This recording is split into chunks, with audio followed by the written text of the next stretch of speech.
Solo Travel Part 4. This time, I will expose the magic of Siargao kung bakit ang daming gusto pumunta dito at binabalik-balikan talaga. Hindi lang kasi surfing ang meron sila dito, may Sugba Lagoon din sila dito na must see pag andito ka sa isla. Paano nga ba mag-DIY? Tara, let's go! Say hi, Siargao! Gumising ako ng 6 a.m. yun kahit nag-party-party pa ako kagabi kasi malayo din daw yung plane. And kahit dito sa Siargao, uso ang drawing. Alam niyo bang 6 kami nagplano niyan? Pero walang tuloy kaming natuloy. Kalok.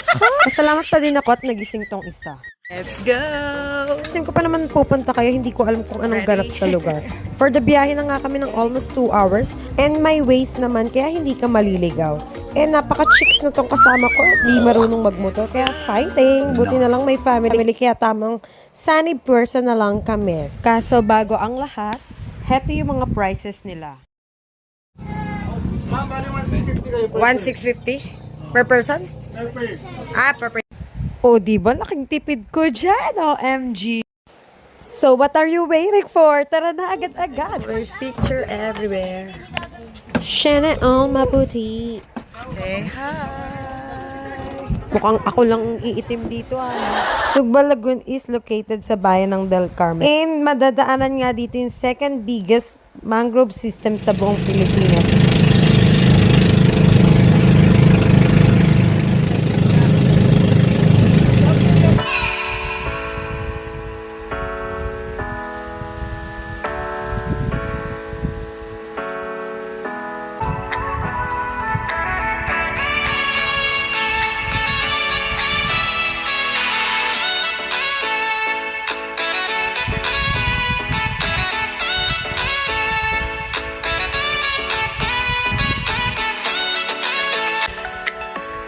And our first stop is Sugba Lagoon. OMG, mga 45 minutes to 1 hour nga pala ang biyahe namin dito sa bangka. Pero okay lang, may enjoy mo naman yung mga scenery splendid dito. Parang maze runner din ang peg mo dito. Kasi parang maze yung mga daanan dito dahil sa dami ng mga islets and mga mangroves.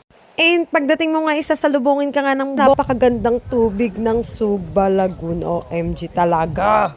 Gigigil ako sa ganda. Now we chill. Yeah, we just chill first. At excited na nga tumalon yung kasama ko. Wala pa nga masyadong guest nung dumating kami. Kaya relax muna. Ito naman, excited. Welcome to Sugba Lagoon!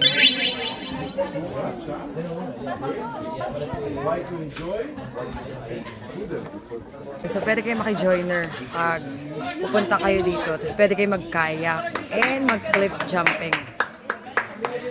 Let's go!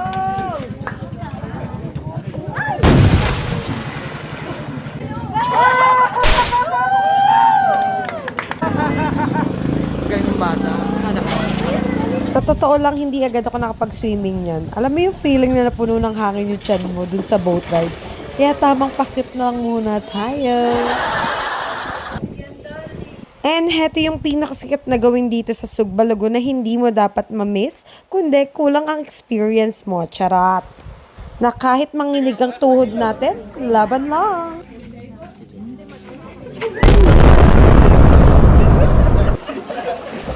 O -10 ang tumawa.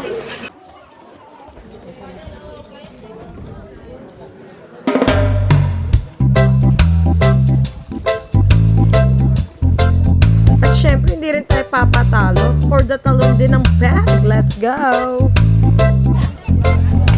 For the appear pa nga mga bakla. And heto pa nga yung mga activities na pwede nyo gawin. And it's prizes! Swimming time na. For the sukat pa nga ang lola nyo dito. Yung tubig dito is parang mainit na medyo malamig na sobrang alat niya. Sobrang linaw ng tubig kaya talagang susulitin mo yung paglangoy.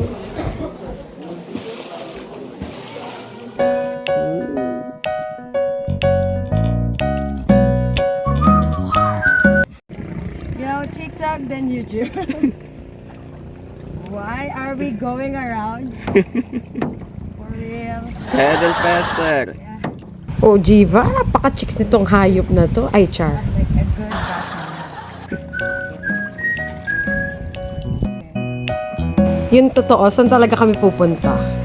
Have my muscles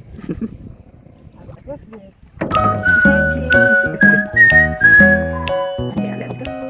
Ang pasaway namin dito, in fairness. Huminto kami dito sa area na to and ang sakit sa paa! OMG!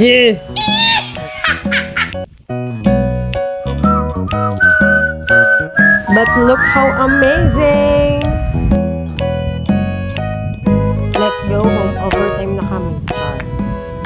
So, where to go next? Siyempre, hindi pwedeng wala tayong side trip.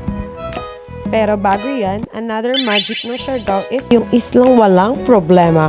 Why? Di ko din alam nagayuma ata ako. Charot. Basta nun andito ako, lagi lang good vibes. Para kayo isang family sa community nyo. And sobrang friendly, mapalokal man o afam. Simple lang din ang lifestyle ng mga tao dito, pero napaka-happy nila tingnan. Pero syempre, ingat pa din. Sa overwhelming nga ng lugar, parang ayoko nang umalis. Kaso baka mabaon na ako sa utang. Ay, so sad. And dahil medyo matagal na ako nagstay dito, madami na din ako nakilala. And let me introduce you yung mga nakilala natin dito sa isla. This is Steffi from the QC, May from Davao, Ann from Quezon, at nakabuo nga kami ng Team Solo Girl Adventures. O, diba? San ka pa? Plus, si Pats and James from Cebu. And si Elsa naman and si Billy from Manila na barista and bartender naman sa isla. And si Arjun na local surfer. And yung mga naging guides ko na rin sa area.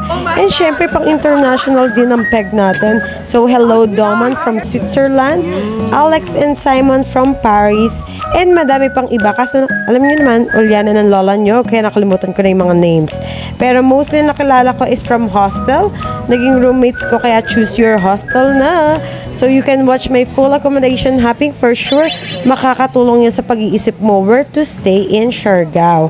Pero now, I stay sa pinaka-favorite ko, ang Happinesssiargao. Sa name pa lang, di ka na malulungkot, Charis. Sila kasi yung may hot and cold sa lahat ng hostel na na-try ko. O, di ba napakasimple lang kaligayahan ng lola nyo? And napaka-aesthetic din kasi ng place. Check nyo to, promise matutuwa talaga kayo dito. IG worth it and all. Ganun. Room tour.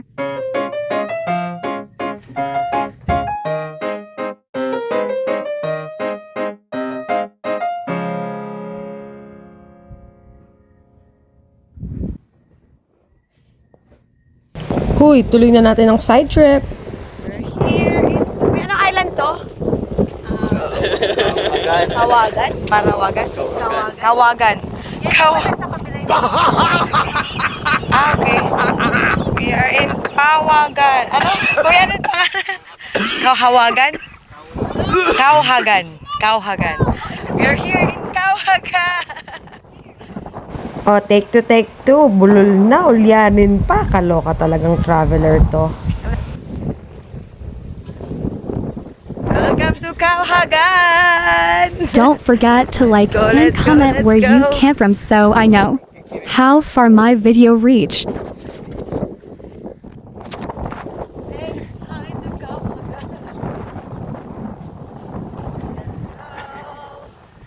Siargao, thank you. Oh, the love. We take our lunch here and nagluluto sila ng mga Filipino dishes plus mga fresh seafood. So, may mga cottages sila na pwede nyo i-rent or pwede naman kayo magsapin lang dyan na nagpipiknat with a nice view. Here you go. Stroll us here in this island.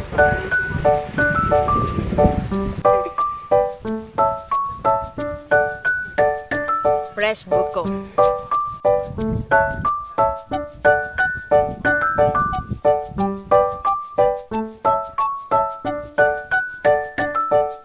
Happy yarn. Tada! Tiis ganda, init niyan.